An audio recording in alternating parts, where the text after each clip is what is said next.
Hello friends, welcome back to my channel. Friends, आज हम बात करेंगे ऋषि पंचमी व्रत के बारे में। तो हिंदू धर्म में ऋषि पंचमी का व्रत सुहागिन महिलाओं के लिए बहुत ही अधिक महत्व रखता है। सुहागिन महिलाएं हर साल सप्तऋषियों का आशीर्वाद प्राप्त करने के लिए विधि विधान से पूजा करती हैं। ऐसी मान्यता है कि ऋषि पंचमी का व्रत को करने से विवाहित महिलाओं को संतान की प्राप्ति होती है और आशीर्वाद मिलता है। इसके अलावा वैवाहिक जीवन खुशहाली से भर जाता है। ऋषि पंचमी का पर्व हर साल भाद्रपद महीने में शुक्ल पक्ष की पंचमी तिथि को बड़े ही उत्साह से मनाया जाता है। यह पर्व विनायक चतुर्थी के अगले दिन आता है। इस पर्व के दिन सप्तऋषियों के प्रति श्रद्धा भाव व्यक्त किया जाता है। यह व्रत जाने अनजाने में किए हुए पापों से मुक्ति दिलाता है और इस दिन गंगा नदी में नहाने का विशेष महत्व है। यह व्रत पुरुष भी अपनी पत्नी के लिए कर सकते हैं या जिस भी नदी के तट पे या जिस शहर में आपके यहाँ जो भी नदी हो, आप वहाँ रहते हो तो आप नहा सकते हैं। नदी ना हो तो कुछ शुद्ध बूंदें पानी की आप अपनी बाल्टी में नहा सकते हैं डाल करके। सप्तऋषि के दिन सप्तऋषियों की पूजा होती है। उन ऋषियों के क्या नाम है?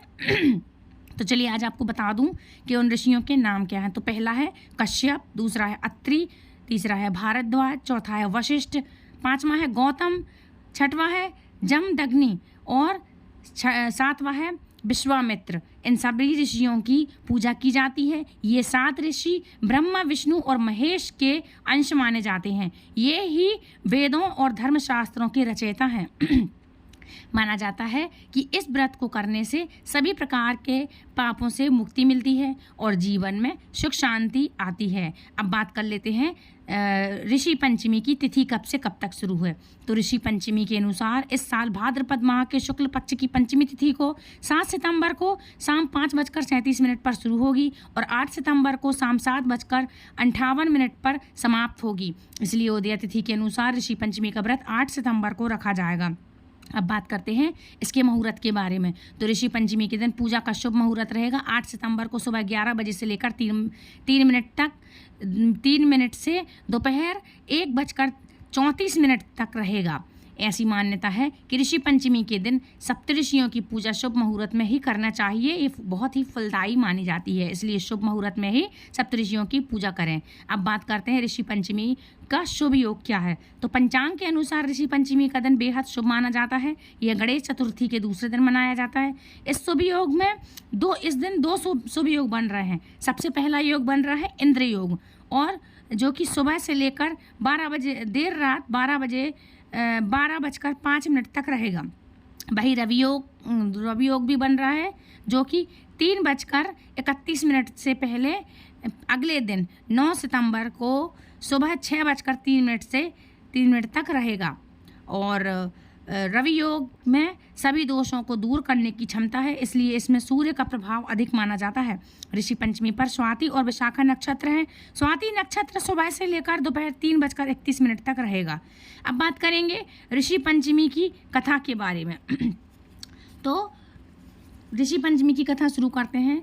तो एक बार धर्मराज युधिष्ठिर ने भगवान श्री कृष्ण से कहा, हे जनार्दन, आप कृपा करके आप मुझे उस व्रत को विधि विधान सहित बतलाइए जिसके करने से नारी जाति अनेक पापों से मुक्त हो जाती है, मुक्त हो करके अनेकों यज्ञों का पुण्य फल प्राप्त करती है और अंत में भगवान विष्णु आदि देवताओं के लोक में निवास करती है। मुझे इस कथा के विषय में विस्तार से समझाइए। तब भगवान श्री कृष्ण बोले, हे धर्मराज, भाद्रपद शुक्ल पक्ष की पंचमी को सप्तऋषियों के व्रत को ऋषि पंचमी व्रत कहते हैं। इस व्रत के करने से स्त्री रजस्वला से मुक्त हो जाती है, अर्थात रजस्वला स्त्री से जाने अनजाने में अनेक त्रुटियां हो जाती हैं और उन त्रुटियों के कारण से नारी को जीवन में अनेक कष्ट उठाने पड़ते हैं। उन कष्टों से निवारणार्थ यह ऋषि पंचमी व्रत किया जाता है। यह अत्यंत पावन व्रत है। इसको अत्यंत पवित्रता के साथ करना चाहिए। इस व्रत के करने से किसी भी प्रकार की त्रुटि नहीं होनी चाहिए, क्योंकि जब देवराज इंद्र ने वृत्तासुर राक्षस को मारा था तब उन्हें ब्रह्म हत्या का पाप लगा था। उस समय ब्रह्म हत्या के 4 भाग करके, एक भाग स्त्री के रज में, दूसरा नदी के फेन में, तीसरा पर्वतों में, चौथा भाग अग्नि की प्रथम ज्वाला में विभक्त किया था। इससे हर वर्ण जाति की नारी को रजस्वला होने पर पहले दिन पहले दिन चंडालनी, दूसरे दिन ब्रह्मगातनी, तीसरे दिन धोबिन के समान दोषी माना जाता है। इससे उन दिनों में किसी भी वस्तु का छूना या छूने पर वह वस्तु अर्पित मतलब वो अशुद्ध हो जाती है, वह वस्तु अपवित्र होकर के दूषित होती है। इस ऋषि पंचमी व्रत के करने से वह दोष मुक्त होकर नारी मोक्ष को प्राप्त होती है तथा पवित्र हो जाती है। और राजन, विदर्भ देश में एक शयनजित नाम का अत्यंत प्रतापी, यशस्वी तथा अन्यायी प्रिय राजा था। उस राज्य में एक सुमित्र नाम का विद्वान ब्राह्मण था।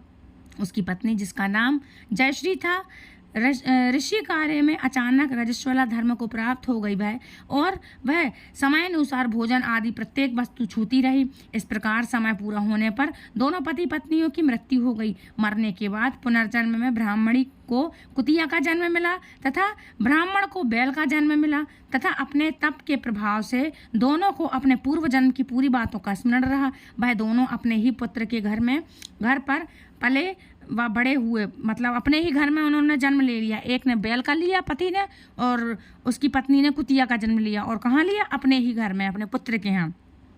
और वो लोग वहीं पले बड़े।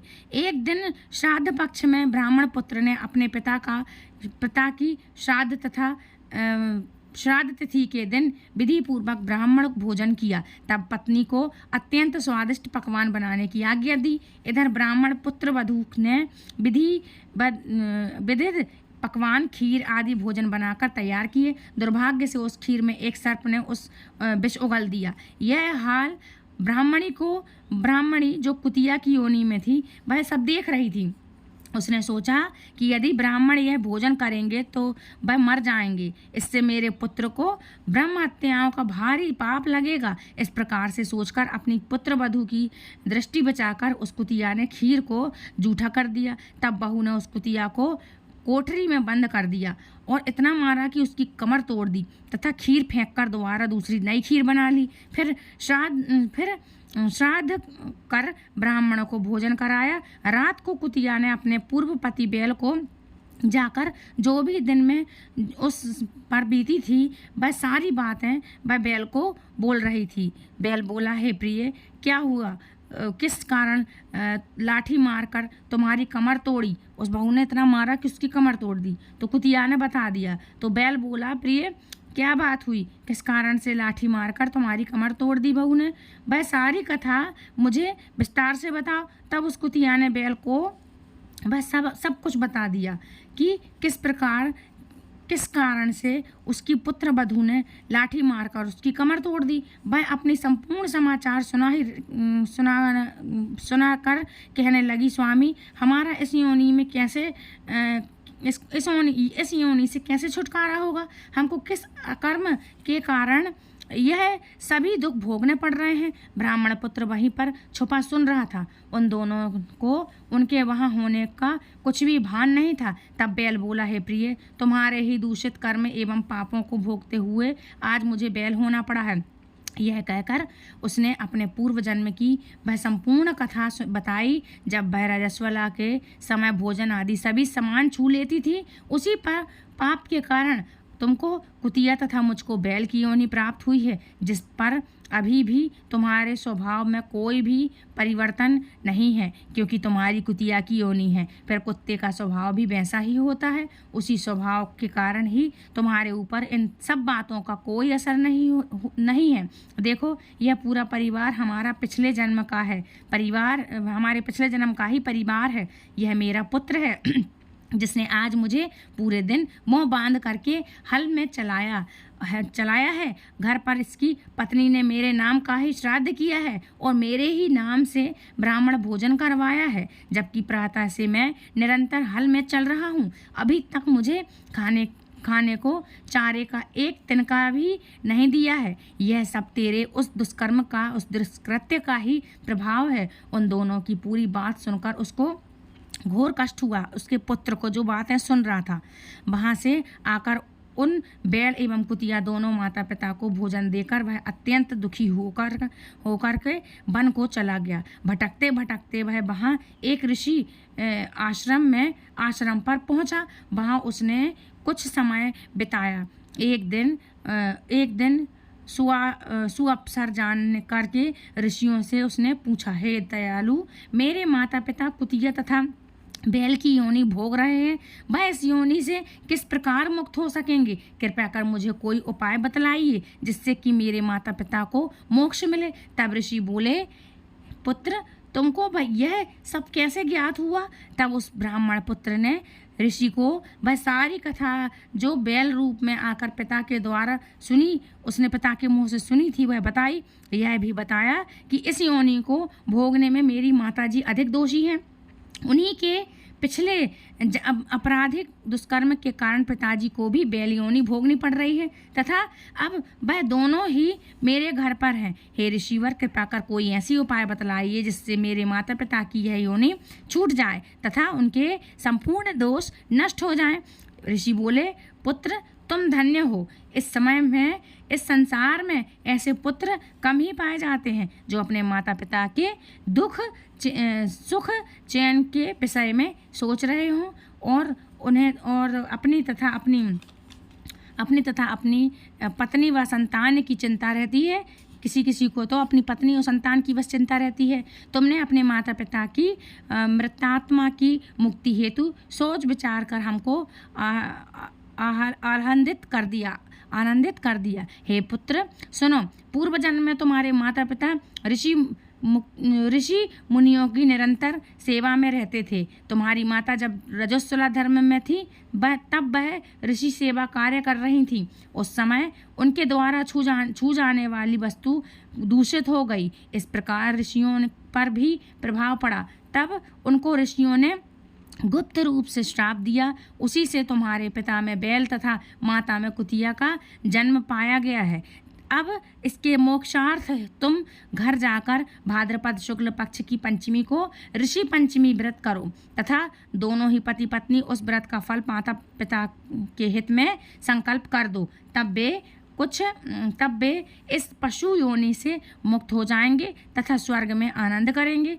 तब इस व्रत तथा पुण्य कार्य से तुम्हारे माता पिता के आशीर्वाद से तुम भी कृत्य होगे, तुम्हारा कार्य भी निष्फल न होगा। अतः तुम यह कार्य दोनों प्राणी मिलकर श्रद्धापूर्वक विधि विधान से करो। ऋषि की बात सुनकर ब्राह्मण पुत्र अपने घर आया तथा पत्नी को संपूर्ण समाचार बतलाया। पत्नी की सहमति से दोनों ने उस व्रत को भाद्रपद मास की शुक्ल पक्ष की पंचमी को अत्यंत श्रद्धा भाव से विधि पूर्वक किया तथा पंडित जी को बुलाकर उस व्रत के फल का संकल्प अपने माता पिता के लिए किया, जिसके प्रभाव से वह दोनों ही अपनी पशु योनि से मुक्त हुए तथा विमान द्वारा देवलोक को प्रस्थान कर गए। हे राजन, जो नारी इस व्रत का संपूर्ण विधि के साथ अत्यधिक श्रद्धा भाव से पालन करती है तथा सप्तऋषियों का पूजन आदर सहित करती है, वह भयंकर रजस्वला दोष से मुक्त होकर के धन धान्य पुत्र पौत्र आदि का सुख भोगती है और सौभाग्यवती होकर अमर पद को प्राप्त करती है। इसलिए इस व्रत के करने से नारी जाति का समस्त पापों से उद्धार हो जाता है। यह विशेष नारी के उपयोग का ही व्रत है। व्रत पितृ आत्मतुष्टि हेतु दंपत्ति भी कर सकते हैं। जो फल अनेक तीर्थों के करने से प्राप्त होता है, वही फल एक बार इस व्रत के करने से प्राप्त होता है। हे युधिष्ठिर, इस व्रत का महान फल होता है और बहुत अत्यधिक ये उपयोगी होता है। ये है कथा। और अब बात करते हैं कि इसको करना कैसे चाहिए, पूजा विधि। तो ऋषि पंचमी के दिन सुबह जल्दी उठकर स्नान आदि से निवृत्त हो जाएं। घर व मंदिर में अच्छे से साफ सफाई करें। पूजा स्थान पर एक चौकी रखें। सभी पूजा सामग्री जैसे धूप दीप फूल नैवेद्य आदि पंचामृत आदि एकत्रित कर लें। चौकी पर लाल पीला या सफ़ेद वस्त्र बिछाने के बाद सप्तऋषियों को स्थापित करें। सप्तऋषियों की फोटो हो तो ठीक है, नहीं तो पान लेकर के पान के पत्ते जिसमें डठुआ मतलब उसका नरा साथ में हो, डंठल साथ में हो, उस पर सप्तऋषियों की फोटो बनाएं। उसके बाद गंगा जल भर करके लोटा में रखें और आप चाहें तो अपने गुरु की भी उस दिन पूजा कर सकते हैं और कलश में जल लेकर सप्तऋषियों को अर्घ्य दें, फूल से थोड़ा थोड़ा छिड़क करके।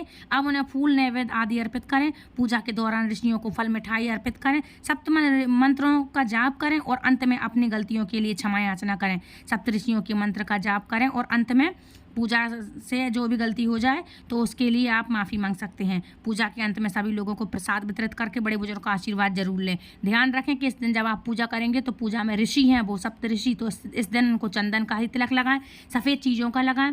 लटजीरा की या फिर जिसको हम अद्दा झारे की दातुन बोलते हैं वो 108 सुबह कर लें। और 7 ऋषि हैं तो 7 ऋषियों को 7 दतौन जरूर से चढ़ाएं।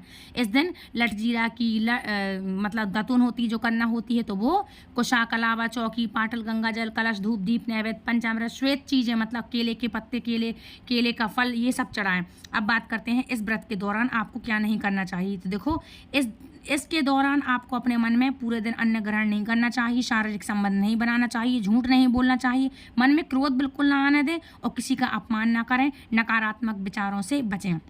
अब बात करते हैं इसके पारण के बारे में। तो इसका पारण इस साल ऋषि पंचमी का व्रत पारण 9 सितंबर को दिन सोमवार को सूर्योदय के बाद किया जाता है। अब बात करते हैं कि इस दिन क्या खाना चाहिए। तो देखो चावल, गेहूं, मक्का, अनाज सेवन इस दिन नहीं करते हैं। किसी भी प्रकार की दाल नहीं खाना चाहिए। मांस, मछली, अंडा और घर में जो लहसुन प्याज का अन्न होता है वो भी ना खाएं ना बनाएं, क्योंकि इससे स्मेल जाती है तो वो खाने के समान होता है। तो इन सब चीज़ों का आपको ना सेवन करना चाहिए और ना ही आप सोचें, क्योंकि यदि आपने कहा और आपका समझ लो भोग हो गया इसलिए आपको ये नहीं करना चाहिए। अब बात करते हैं कि क्या खाएं इस दिन, क्या खाना चाहिए। तो व्रत के दौरान सभी प्रकार के फल, केला, सेब, अंगूर आदि खा सकते हैं और उबली हुई भाप में पकाई हुई चीज़ें जैसे कि सब्जी मेन होता है आलू, गाजर, बीन्स आदि खा सकते हैं। व्रत के समय दूध और दही का सेवन भी किया जाता है और बादाम, काजू, किशमिश, ड्राई फ्रूट वगैरह आप ले सकते हैं इस दौरान। और जैसे कुट्टू सिंगाड़े का आटा हो गया, खीरा है, इन सब चीज़ों की आप कोई भी चीज़ बना सकते। कुट्टू सिंगाड़े के आटे का पराठा, पूड़ी इत्यादि जो भी हो, सेवई या दूध खा सकते हैं। साथ में इन सब चीज़ों को आप खा सकते हैं, इससे व्रत नहीं टूटेगा।